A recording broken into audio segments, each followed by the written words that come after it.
Hi, I'm Dear Friends, and I'll show you today how to remove the black background from your video in Photoshop. Okay, this is our Photoshop, and let's open the video with black background.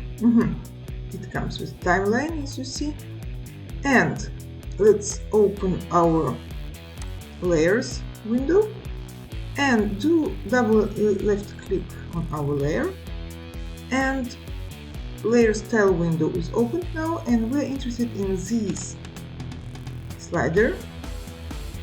When we're removing it to the right, we're removing the black background, but you have to be careful, like not to remove it too much, because not to be without some part of your video. Okay, I think it's okay, but we can still see some black borders here.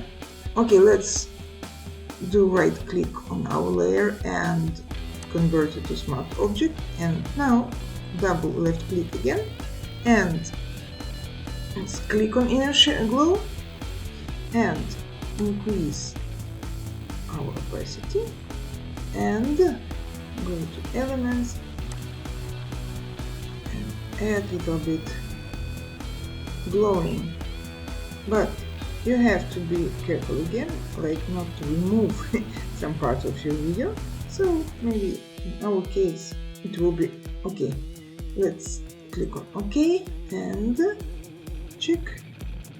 I think now it's good, and let's do right click on our level, convert to smart object. Okay, thank you for staying with me. I hope to see you soon.